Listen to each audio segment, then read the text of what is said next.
Welcome to the Kitchen Table Theology Podcast, where Pastor Jeff Cranston, along with our host, Jen Denton, will discuss biblical theology in an understandable way.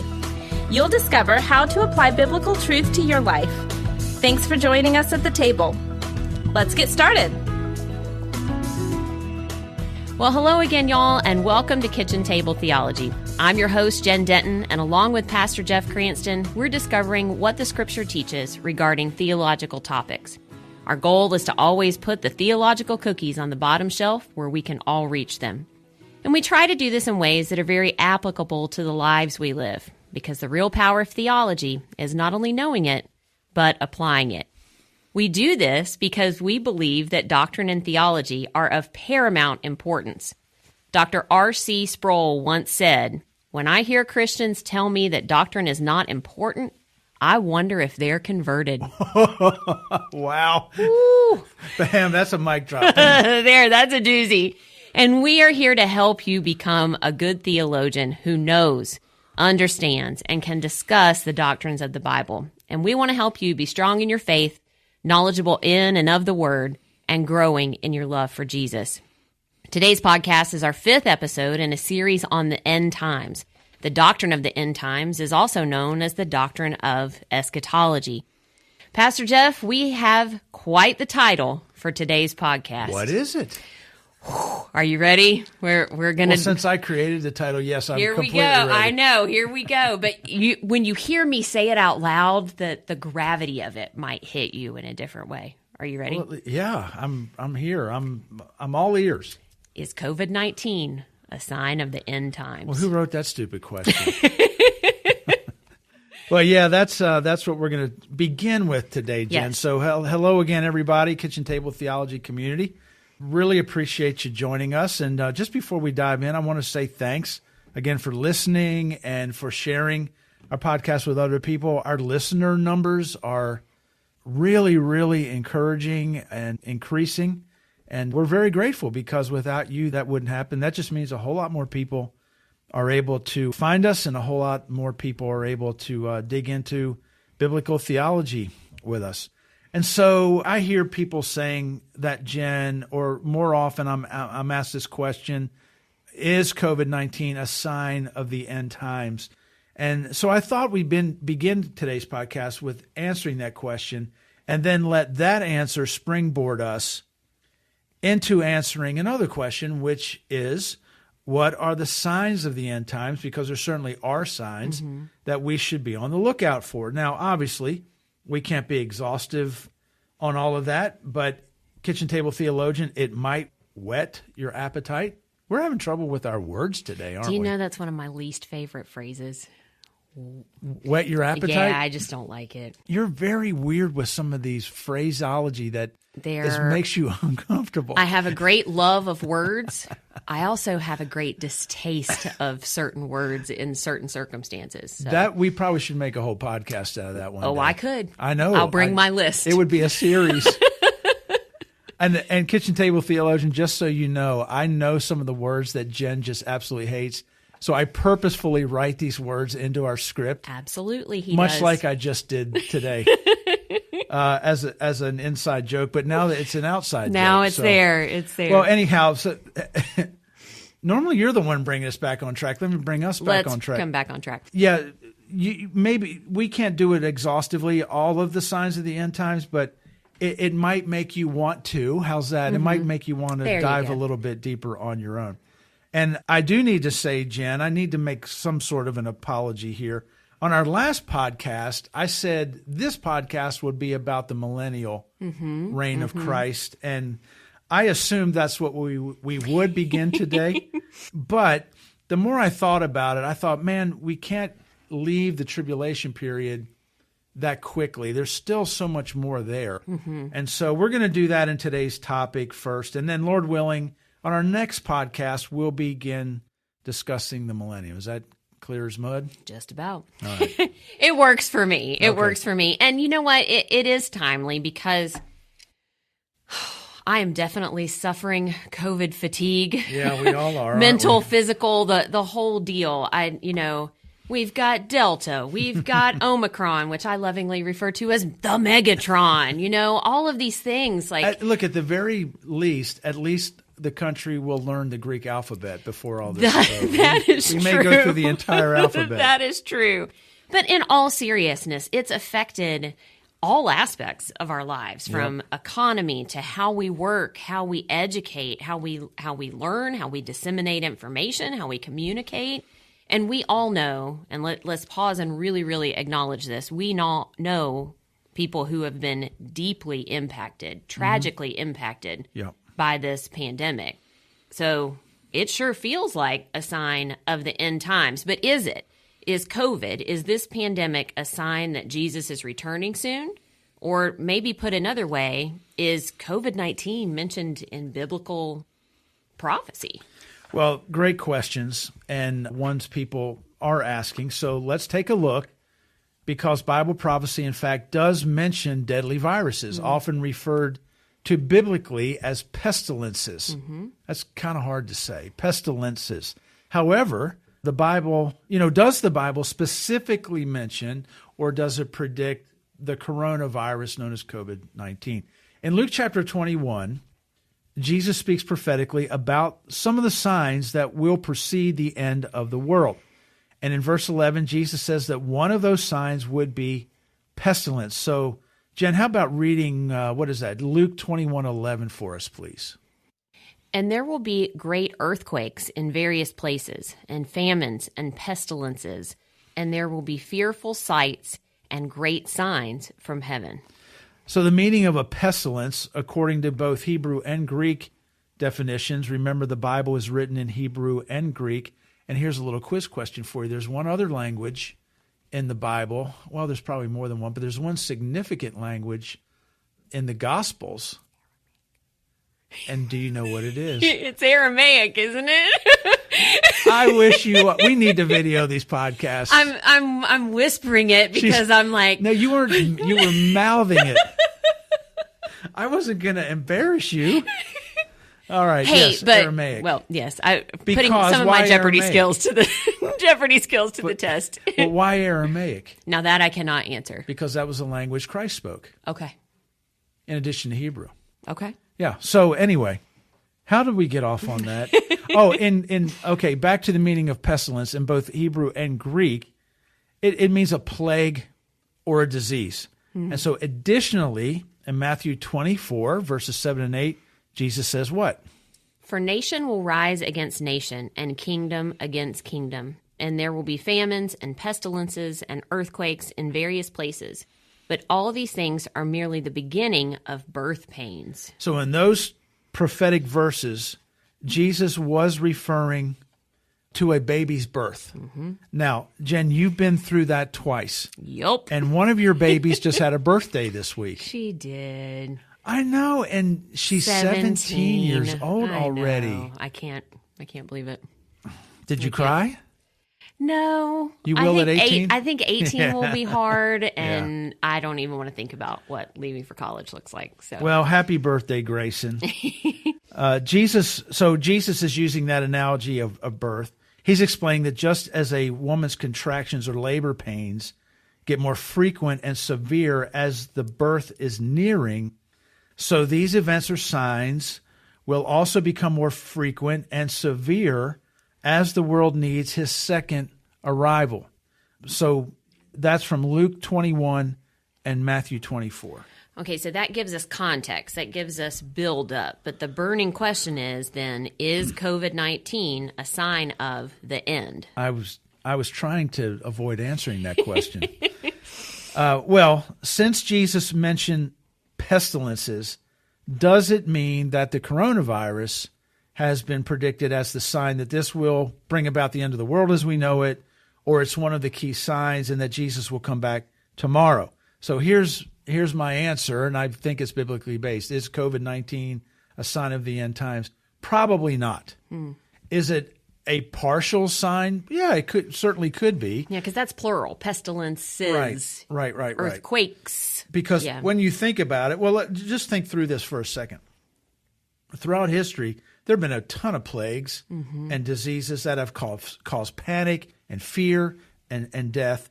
I looked a few of them up. So, for example, consider the following. There was the Black Death. Mm-hmm. What a name for that thing. The Black Death traveled from Asia to Europe, and it really left devastation in its wake. Some estimates suggest it wiped out over half of Europe's population. I can't really say this word too well. The Coco-Litzli epidemic, 1545 to 48, killed 15 million inhabitants of Mexico and Central America. The Great Plague of London in 1665, we probably all heard of that. By the time the plague ended in 1666, about 100,000 people, including 15% of London's population, had died. However, that wasn't the end of the city's suffering. September 2nd, 1666, the Great Fire of London started, lasted for 4 days, burned down a huge portion of the city. So not a good year to be in London. There was the influenza pandemic, 1888 to 1889. In just a few months, the disease spanned the globe, killing 1 million people. And it took just 5 weeks for that epidemic to reach peak mortality.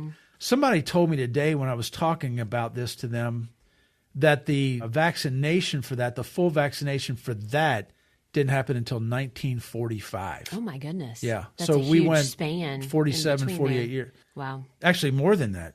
So we haven't even mentioned, that doesn't even mention polio, the Spanish flu, AIDS, H1N1, remember that? The swine flu, Ebola, and the list just goes on. So Jesus didn't come back in the past because of those plagues or those epidemics. However, as epidemics like the coronavirus occur more often and become more deadly, we should pay attention, as these are warning signs. Jesus said, hey, pay attention because I'm coming back soon. So while this current pandemic is terrible, we're putting that into context, that it does seem that these things tragically happen on a somewhat consistent basis. Throughout history, yes. So when we take all of that into consideration, compare it to what Scripture says, would it be fair to say that what Jesus is saying in Luke 21 and Matthew 24 is to watch for these prophetic signs to increase in frequency, that this increase will signal the coming of Jesus? But we know that there are a number of signs Jesus told us to watch for. So what exactly are those? Yeah, I think that's a really good point, because I think the key to what you said there, that we watch for an increase in frequency. So we know things like coronavirus could be under the umbrella of the pestilences that Jesus talked about, but they will increase the closer we get to his coming, just like a baby's arrival. They will increase in consistency and severity. So this perhaps fits that bill. And there are a number of signs in the Bible that precede the coming of Christ. So let's touch on a few of those, a few of the more major ones, if we can call them that. I mean, they're all really important, obviously. Jesus just flat out gave us some signs. He said, these things have to take place before I return. So first of all, he said that there will be an accrual of very compelling, very powerful false prophets, and they will lead many people astray on a large scale, large enough to be recognized by the church everywhere. So an increase in prophetic false prophets who are going to lead heaps and heaps of people astray, and it will be known around the world within the church. I happen to firmly believe that, and I won't name him or the church, but what is termed America's largest church, and this one has a worldwide television ministry, a worldwide impact, I believe that church is led by one who, if not a false prophet, is certainly a false teacher. And he is influencing millions of people around the globe. And you can multiply teachers like that down through history and even today, that across the globe by the thousands in terms of false teachers. And Jesus said that's a sign that we're nearing the end of the world. Again, look for the increase in frequency and severity. I think we could look at our social media feeds and see. Yeah, you don't have to look far. You don't have to look far. You don't have to dig very deep for sure. You only have to scroll. Well, okay, so we got false teachers. What about natural disasters? You know, just a few weeks ago, there was this massive underwater volcano that erupted, sending waves several feet high, smashing into the shores of the island of Tonga. Tonga. It's an island nation. Is it Yeah. its whole nation Yeah. that's there? And thousands of miles across the Pacific Ocean from Australia to Canada, including the U.S. West Coast. How crazy is that? Just the idea that there can be an underwater volcano. Yeah. Because you think volcano fire, it's put out by water, but it's underwater. So how does this happen? So those Incredible. The power. all the scientists among us are saying, "Come on, Jen, Yeah. get it together." No, but where Tonga is, and then all the way to California and Canada. I mean, good grief. Talk about ripple effects, that's for Yeah. sure. One news report said that plumes from the explosion reached more than 12 miles above sea That's level.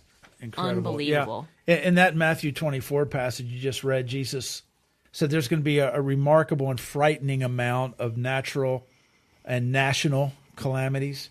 Even here in South Carolina, we're getting earthquakes. I don't know scientifically, but it just seems to me, because we're getting earthquakes on an increasing basis. I'm hearing about it. I never used to hear about us having an earthquake, because normally we enter from June to November, we enter our annual hold your breath season while we wait and see if we're going to be hit by a hurricane or how many hurricanes. But How many there for a while. Yeah. Now we've got to worry about earthquakes too. So when you see these things happening, again, with an increase in frequency and an increase in severity, Jesus says these are signs. So we've got false teachers. We've got natural disasters. What about this concept of persecution? That's not something the Christian community likes to think about, right?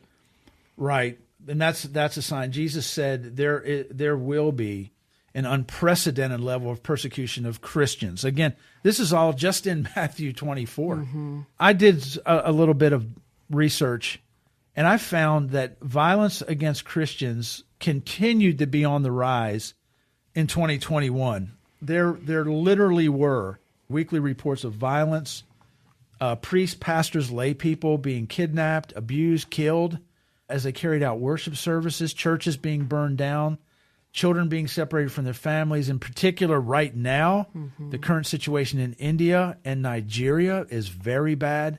Terrorism is spreading. They're not only killing and kidnapping people, but they're also preventing the church, large C church, from carrying out its mission and its functions. And Jen, there's also something that we are experiencing more and more in the West, that a persecution. Now we're not being kidnapped, killed, and all at this point, but some call it a polite persecution, but I don't think it's that polite. There's just an increasing number of subtle attacks of violence against religious organizations in the West, and it's a phenomenon that's leading to the gradual eradication of religious beliefs from public life under the cloak of supposed tolerance. One example would be legislation that you see this popping up state by state, purporting to implement political correctness by recommending the use of language which avoids Christian terminology, avoids Christian symbolism. Christians are being accused more and more of hate speech if we speak out in the public arena from what the Bible says.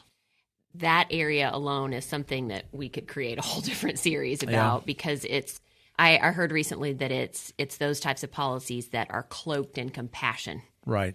And that's something that gets to the core of Christianity, because we know that God is love, that God is kind. Right. And when there's this insidious force that's cloaked in that, it's not compassion. But it's not. Yeah. But it's not. Gosh, It's we could go inhibiting. on and on about that. So clearly, there are lots of things happening and still yet to happen that are these signs of the time. So what other things did Jesus tell us about?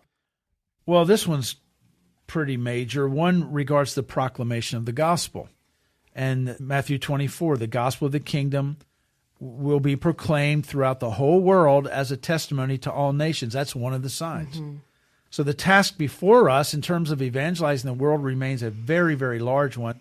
Again, I did a little research. The mission organization Global Frontier Missions says that it is estimated that of the 7.75 billion people alive in the world today, they say 3.23 billion of them lived in unreached people groups with little or no access to the gospel of Jesus Christ. According to the Joshua Project, there are approximately, over 17,000 unique people groups in the world, with 7,400 of them considered unreached. They have no gospel witness. That's 41% of the world's population. The vast majority, 85% of these least reached groups exist in what missiologists call the 1040 window.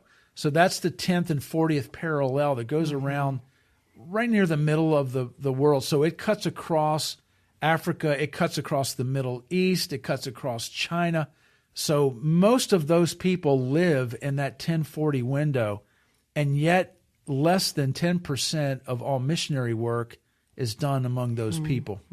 And that's because a lot of these countries are completely closed to missionaries or any outsiders who want to come in. So if you get in, you have to go in under the auspices of some other job. And yet, some missiologists say that reaching these groups could happen within this generation or the next generation. The rise of the internet and the access that people have around the globe means that more people every day have access to the gospel than they have ever had since before the first coming of Christ. Yet there's still well over 1,000 people groups that have no gospel witness. They've never heard the gospel, never heard of Jesus Christ. And Jesus said, they will hear before I return. And if that, I think we see in that, I like this. You can think of Jesus as a precious procrastinator. Say that again. I like that term. Yeah, in the sense of his return, he's a precious procrastinator or a compassionate procrastinator because it's his will, the Bible says, that none should perish, but that all may have eternal life. So why hasn't he come back? And I have people asking me that a lot as their pastor. Good night. What else has got to happen? What's the Lord waiting on? Well, what he's waiting on is for you to go tell somebody the gospel. We have a job to do, and we're not doing a great job of it. There are billions of people who have yet to hear the gospel of Christ. And he says, until they have a shot at it, I'm not coming back. But because of the reach of the internet into what are called closed countries, people have access that they've never had before. So we may not be having to send missionaries in the old-fashioned sense of the term into these countries where all we have to do is establish an internet presence. An accessible internet presence, Right. And some of these countries block it, but everybody finds ways around. It's one of the reasons I'm really passionate about accessibility in education for those that are hearing impaired, those that are visually impaired, because that in and of itself, that learning difference, that physical difference can be a huge block. You add that into then a language barrier and a communication barrier, and it blocks that off. Well, as we record this podcast, there's these examples of, as we saw in Scripture, nation rising up against nation. And as we record today, we've got all these rumblings of Russia and Ukraine and the difference in their relationships, the disagreements that are there, and then the U.S. and the European nations threatening to become involved. So all of that is really unsettling. So are things like that also a sign? Yeah, we have a lot of military families in our church. We do. And I was talking to a father today that has a son and a daughter-in-law, and they're both in the military, and she's going one way and he's going another right now. And yeah, that's one of the other things. Jesus says nation will rise against nation. There will be wars and rumors of war. So excellent point. Are things like that a sign? Yes. And Jesus told us that. And it can feel very, very overwhelming, but it's not yet the end. It's a sign. But, there were more wars on the earth in the 20th century than in all the previous centuries combined. The Guardian newspaper in England reported that the 20th century was the most murderous in recorded history in terms of warfare. The total number of deaths caused by or associated with its wars, 20th century, they've estimated that at 187 million people lost their lives. And it was a century of almost unbroken war somewhere on the earth, with few and some brief periods without some organized armed conflict somewhere. And it was, of course, dominated by 2 world wars. And even today, when you hear people refer to the war, most people still understand that to be World War II. I mean, that's the impact that war still carries on in our psyche. And it ended in 1945. Refer to the Great War, and people will know you're referring to World War I.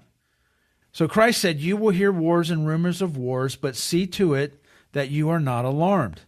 Such things must happen, but the end is still to come. Well, let's revisit something that Apostle Paul wrote in 1 Corinthians. He said, "This is what I mean, brothers. The appointed time has grown very short, for the present form of this world is passing away." And the exact address of that is 1 Corinthians 7:29-31. It's been nearly 2,000 years since Paul urgently put quill to papyrus or quill to paper and put these Spirit-inspired words into place, and yet here we still are.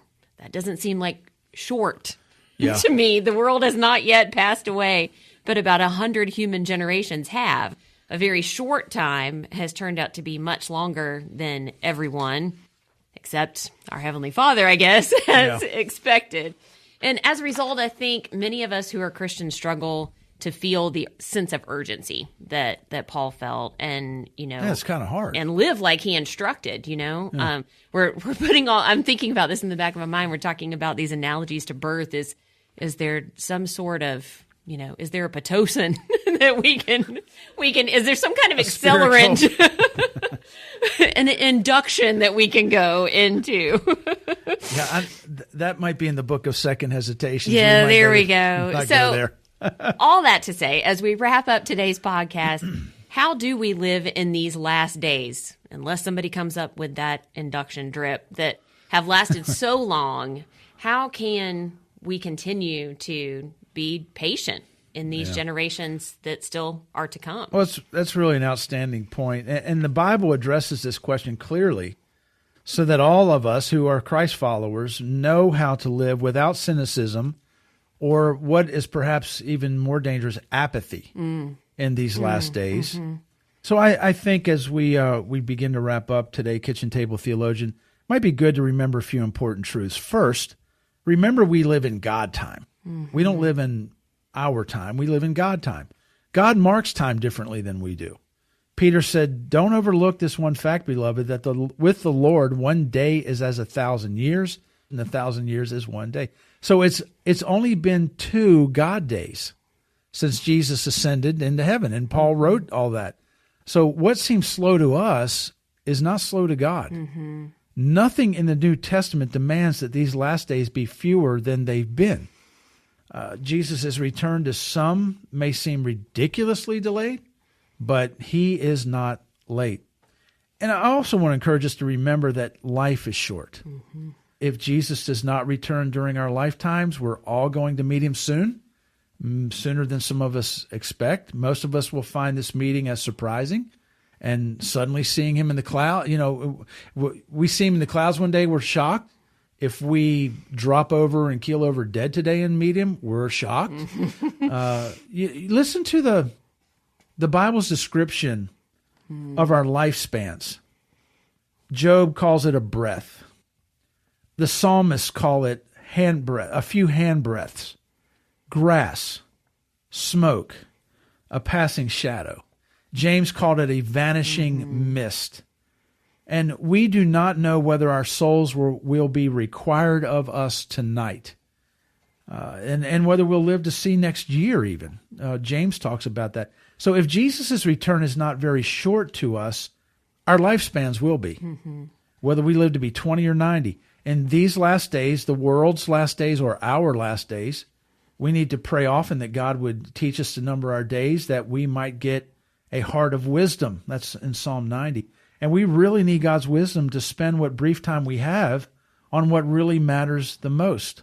So what are we to do whenever we see these signs taking place? Mm-hmm. Well, Jesus, again, he clearly tells us, and it's right there in Scripture. And again, I turn to Matthew 24. He says this, so be prepared, for you don't know what day your Lord is coming. Just as a man can prevent trouble from thieves by keeping watch for them, so you can avoid trouble by always being ready for my unannounced return. In the Gospel of Luke, Jesus said this, now when these things begin to happen, look up and lift up your heads because your redemption draws near. Pretty clear. Pretty clear. And you mentioned that word apathy a little while ago. I had a student here in our local area, and we live at the beach. And I asked him, here locally, what do you see as one of the biggest spiritual obstacles of your generation? And that was his response. Apathy. Yeah. We live literally where you can watch the tide go out and the tide come back in. And unless you have an eternal significance to that, there's not much urgency to your day. So these are all very good things for us to consider. And we thank you, Kitchen Table Theology community, for joining us today. And if you enjoyed this podcast, don't forget to hit that subscribe button on Apple Podcast or whatever platform you're listening from. And while you're there, please consider leaving a review, which helps us get the word out to more and more people about Kitchen Table Theology. And while there, please do check out each episode's show notes. We want to give a shout out to the team at Streamline Podcast for editing and sound designing today's episode like they do all of our podcasts, especially Danny. She is the dear friend, the dear lady who leads the team that produces Kitchen Table Theology. You can find out more about their important work at streamlinedpodcast.com. We appreciate you, Danny. And also, we have an additional sound engineer today. So we want to thank Dylan Voorhees for recording today. Anna, who's become a Kitchen Table Theology favorite. Anna has help now. And so appreciate Dylan doing that. Absolutely. Dylan and his family have been a wonderful addition to our church family that we always want to say thank you to here at Low Country Community Church in Bluffton, South Carolina. And we also want to remind you that if you're looking for resources, simply head over to jeffcranston.com for more information about Pastor Jeff's books, his sermon, and his blog. Until next time, always remember that the real power of theology is not only knowing it, but applying it. You've been listening to the Kitchen Table Theology Podcast with Jen Denton and Pastor Jeff Cranston. Join us next time for more insights into biblical truth. If you'd like to know more on today's topic, you can check out the show notes at jeffcranston.com. You can also email us at pastorjeff@lowcountrycc.org. If you're enjoying this podcast, would you consider leaving a rating and review on iTunes? We deeply appreciate your help in getting the word out. And be sure to subscribe on iTunes, Google Play, Spotify, or in your favorite podcasting app to continue this journey with us as we learn about and apply God's Word to our lives. Thanks for joining us, and we'll see you next time here at Kitchen Table Theology.